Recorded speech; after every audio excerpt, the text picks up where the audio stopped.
What if humanity wasn't a divine gift, but a genetic project engineered by an ancient race known as the Anunnaki, not created in love but in control, not born free but programmed to serve? But even in the cold machinery of that plan, what if someone said no? Celestial beings molding us as tools, workers in a grand cosmic plan. If that's true, a chilling question arises. What happens when one of us says no? Buried in old myths, broken ruins, and lost writings, there are hints of rebellion. Could certain people, prophets, mystics, or hidden groups, have uncovered secrets and stood up to these gods? From Sumer's clay tablets to Persia's sandy wastes, from Gnostic texts to the Templars' cryptic signs, a story of defiance unfolds. These weren't crazy folks, but brave souls punished for knowing too much. Their tales make us wonder, are we born in chains? Has a war in the stars kept us asleep? If the Anunnaki weren't kind creators, but harsh rulers, maybe our freedom lies not in bowing down, but in fighting back. So who among us will peek behind the curtain? In the Anunnaki lineup, Enki shines as the rebel with a cause, the first to break ranks, the first to shield what others wanted to crush. Called Ea in Akkadian lore, he wasn't just a water god, he was a spark of creativity, a keeper of mysteries, a giver of forbidden insight. While his brother Enlil ruled with fear and iron control, Enki worked in the shadows, planting seeds of liberty in us. Old Sumerian stories, like the Enuma Elish and Atrahasis, say Enki didn't just make humans, he gave us a piece of the divine. He mixed Anunnaki genes with early Earth beings, maybe Homo erectus, lighting a fire of awareness inside us. But when we started waking up too fast, Enlil panicked. He sent a flood to erase us, to reset the board. Enki? He wouldn't have it. He tipped off his creation, saving a man named Ziusudra. Think Noah from the Bible. That one move changed everything, marking Enki as a cosmic outlaw. He's Mesopotamia's Prometheus, the bold dreamer who risked it all to free the chained. Enki's story rewrites what we call divine. Not a lawgiver, but a bioengineer. Not a punisher, but a protector. A rebel not with fire, but with code. He didn't just create humans, he altered our destiny, and for that he became an enemy to his own. Maybe all three. Every tale of stolen wisdom, light sneaking from the heavens to earth, carries his echo. He's the one who held the secret codes, who saw us not as pawns, but as reflections of something greater. His life warns us, yet promises too. Truth, even drowned or burned, always rises again. Enki dares us to rethink the tales we've heard. Is obedience really sacred, or just handy for those on top? If we walk his road, we might find the hidden keys to where we came from, and the uneasy truth that the gods weren't meant for worship. They were meant to be figured out, questioned, even defied when the time comes. For us seniors, this hits home. We've lived long enough to know not every rule is worth following, not every story holds up. Enki's rebellion isn't just ancient history, it's a nudge to ask hard questions, to seek what's real. Maybe our golden years are the perfect time to look beyond the veil, to see if we've been shaped by something bigger, and to decide what we do with that spark he left us. What do you think? Ready to challenge the old myths with me? Prometheus, the firebringer of Greek lore, mirrors Enki from Mesopotamian tales. Both were divine rebels, bold enough to defy their heavenly peers to lift up a weaker species, us. In Greek stories, Prometheus isn't just a rogue titan. He's a cosmic rule breaker whose big crime was giving humans fire. That fire wasn't just a warm glow, it stood for knowledge, enlightenment, the chance to steer our own path. Today, some scholars and deep thinkers, peering through ideas like ancient astronaut theories, see more in this tale. What if that fire wasn't literal? What if it was the seed of awareness itself? DNA tweaked by unearthly hands, a leap in our minds, a gift of godly know-how? Maybe Prometheus sparked a change, turning early hominids, like Homo erectus, into the humans we are now. For this, he paid dearly, chained to a rock, his liver eaten daily by Zeus's eagle. That bird, some say, hints at harsh rulers, maybe even Enlil, Enki's stern brother. Prometheus's suffering screams a warning. Enlightenment isn't free, especially for those meant to stay small. This story feels too close to Enki's to brush off as chance. In Sumerian texts, Enki tipped off humans about a flood meant to wipe us out. He saved a man, Ziusudra, think Noah, against the gods' orders. Prometheus too saw something in us worth saving and acted, knowing the fury he'd face. Prometheus may be the mythic echo of a truth too dangerous to name, an allegory drawn from memory. If Enki was real, Prometheus was the shadow left behind in story. Their sacrifices align, but one might be the source of the other, picking mercy over blind loyalty. Over time, though, their shine dulled. Enki's name faded as angry sky gods took over. Prometheus, his brave stand got twisted into foolish pride in later tales. It's a pattern. Those in charge rewrite history, painting helpers of the downtrodden as troublemakers. For us seniors who've seen how stories shift over decades, it's a reminder: truth bends under power. But what if these aren't just twin myths? What if Enki and Prometheus are echoes of one being or one lineage, seen through different cultural lenses? Imagine the Anunnaki, ancient visitors from the stars, touching down across Earth. Sumerians called one Enki, Greeks named him Prometheus. Both might point to a rebel who broke ranks to boost humanity. If the Anunnaki split into factions, some wanting us caged, others rooting for our growth, Prometheus's punishment wasn't just a story. It was a sign of a real clash, a tug-of-war between freedom and control, light and shadow. His torment, like Enki's quiet defiance, paints a bigger picture. Not all gods agreed on our fate. Even Gnostic writings, old spiritual texts, echo this. They talk of a divine spark in us, locked away, ready to wake up. They mention a false god, the demiurge, trapping souls in this world, but also hint at messengers from a higher place, risking everything to free us. Prometheus and Enki fit this mold, godly yet suffering, mighty yet kind. Again and again we hear it. Some among the divine saw us as more than pawns. They saw us as sacred, worth fighting for. And they paid a steep price. For folks like us who've lived long enough to question what we're told, this resonates. Maybe our golden years are for digging into these mysteries. Yet these truths were buried on purpose. Prometheus and Enki's stories got shattered, flipped upside down. Prometheus turned into a cautionary tale, not a champion. Enki was edged out by gods of rules and rage. Why hide them? Because if we saw the full picture, gods at odds, some on our side, it shakes everything. If the divine aren't all one team, if rebels rooted for us, worship starts to crumble. It's not about bowing anymore, it's politics, power plays. Myths turn into memories and history. It's a fight over who gets to tell it.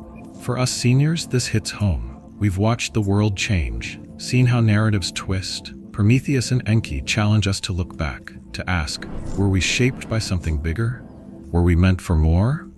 Maybe it's time to pick up their torch or fire and wonder what's really behind the tales we've inherited. What do you say? Ready to explore this with me? Isn't it striking how today's science starts sounding like those old myths we've heard? DNA as a code, consciousness like a program, the idea we're living in a simulation. These aren't far from what Prometheus and Enki hinted at ages ago. Forget the slow crawl of Darwin's evolution. What if we were built, engineered by something beyond us? Myths once spoke of fire from the gods, secret wisdom, and heavenly payback. Now, genetic studies, quantum physics, and space research whisper the same. The deeper science digs, the closer it gets to what those ancient rebels tried to share. For us seniors, who've seen the world shift from radio to rockets, it's a thrill to think we're circling back to truths buried long ago.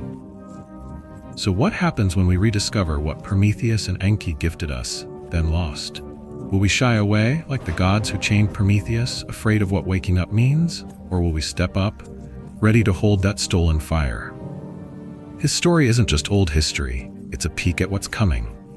It dares us to push past fear, past being told what to do, and grab the divine spark we nearly missed. Every rebel in the skies, it seems, nudged us closer to freedom down here. That eagle tore at Prometheus for centuries, but the flame? It's still flickering, waiting for us. Then there's Zoroaster, or Zarathustra, stepping out of ancient shadows.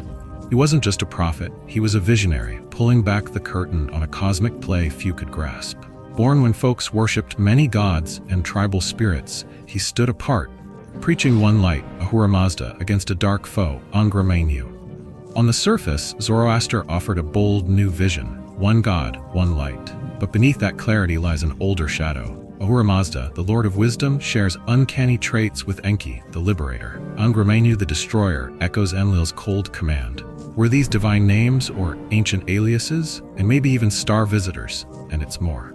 Some thinkers see Zoroaster's split, light versus dark, as a reflection of Enki and Enlil, big names among the Anunnaki. Ahura Mazda, all wisdom and kindness, feels like Enki, the healer, the freer of minds. Angra Mainyu, with his chaos and control, lines up with Enlil, the tough boss keeping humanity in line through fear. Zoroaster didn't just echo those stories, though. He wove them into something sharp and grand, a system where we're not bystanders. He said we're in the fight, not with weapons, but with choices. That was huge. No more pawns for gods to push around. We're part of a spiritual stand. He taught Asha, a kind of cosmic truth, tying us to the light. We can choose it or fall into Druj, the lie, the road to ruin. If this ties back to Enki and Enlil's clash, Zoroaster wasn't some lone voice. Maybe he tapped into a wisdom older than Persia's ruins or his sacred songs suggest. For us older folks who've made tough calls over the years, it's a nudge to think, are we still choosing light? This hits home as we age. Science and myth are meeting up, hinting we were made for more. Prometheus's fire, Zoroaster's truth. They're not dusty tales, they're challenges. Were we shaped by rebels who saw us as partners, not tools? Maybe our golden years are the time to wonder, to ask if that flame's ours to carry now. It's a quiet rebellion, just thinking about it. What do you reckon? Should we keep digging into these old clues together?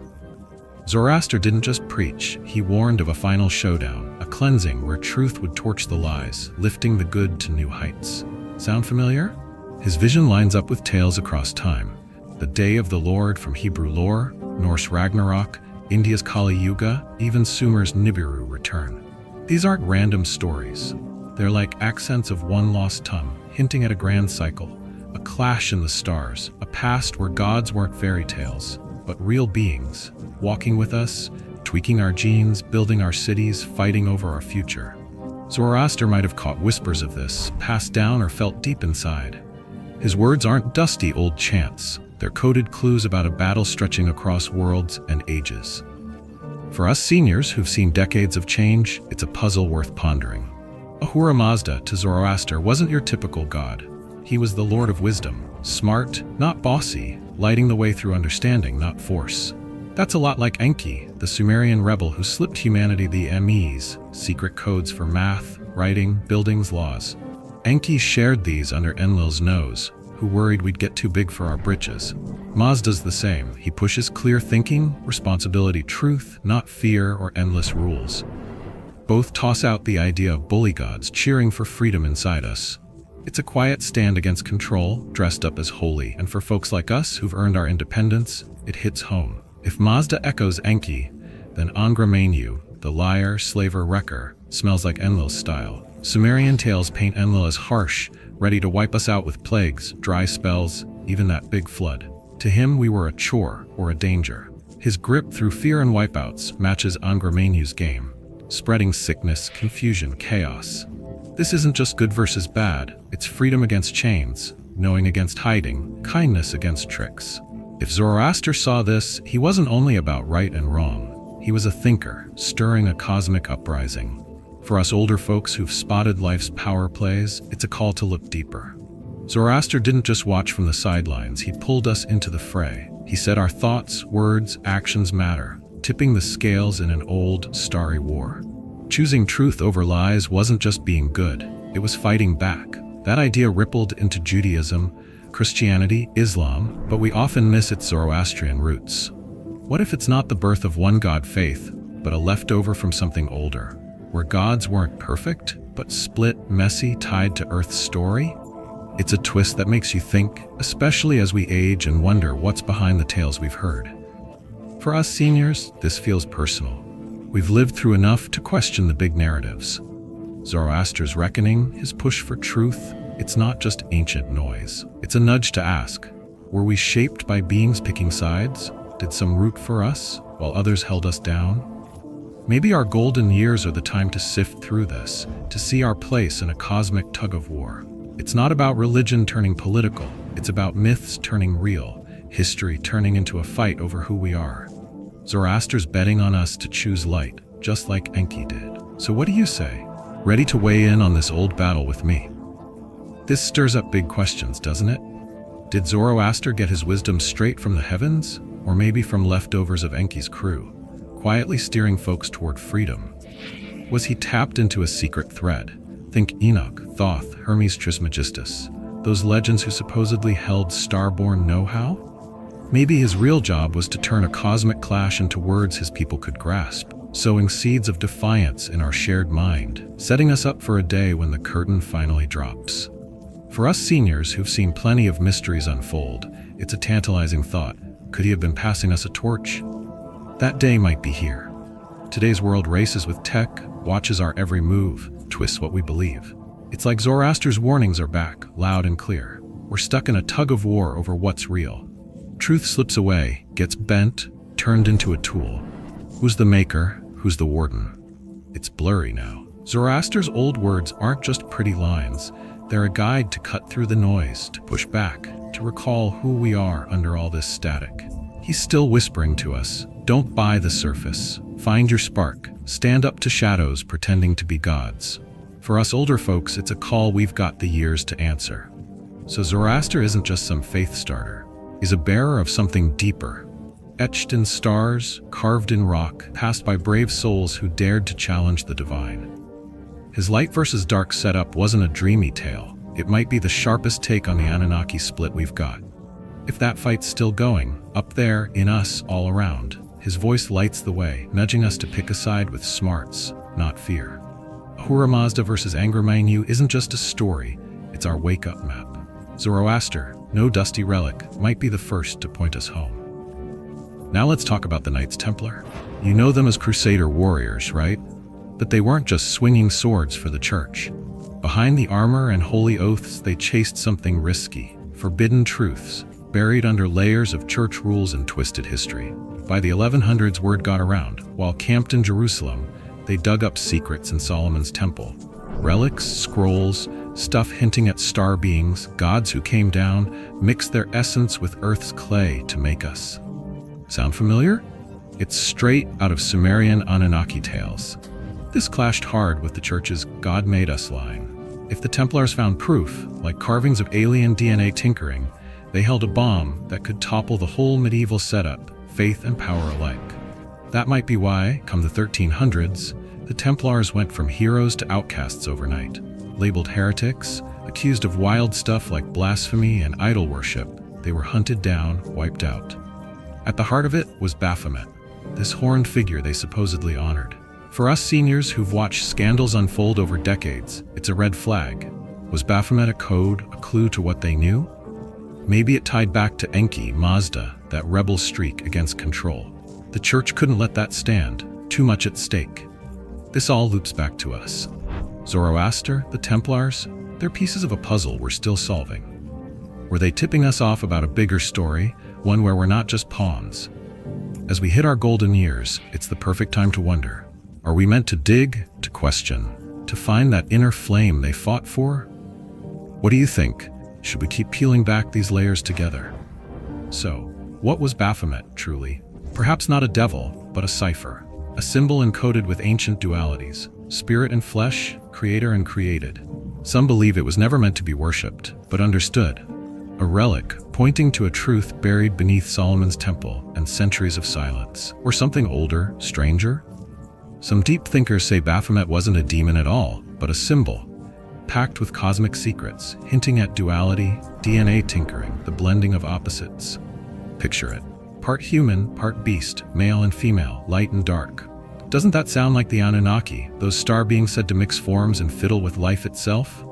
Maybe Baphomet stood guard over old memories, truths too big for most folks, a code for how we were made by hands not quite earthly. The Templars, then, weren't bowing to it. They were piecing together a wisdom older than any church, pointing to starry bloodlines, gods who once walked here. Their big sin wasn't heresy, it was knowing too much. They peeked into time's shadows, grabbed bits of a cosmic riddle, and wouldn't hush up. So they burned, yet their story lingers in carvings, buildings, quiet tales. For us seniors, who've seen secrets slip out over the years, it's tempting to wonder, did some of their finds survive? Tucked in vaults, families, or under holy rocks, waiting for bold souls to ask, what did they dig up in Solomon's temple? Then there's the Gnostics, those mysterious truth chasers, stamped out not for lack of belief, but for seeing God differently, dangerously. While regular Christianity offered a loving, all-powerful maker, the Gnostics whispered of a grand deception, a counterfeit God, the demiurge, who forged a world not out of love, but control. They spoke of archons, trickster forces under his command.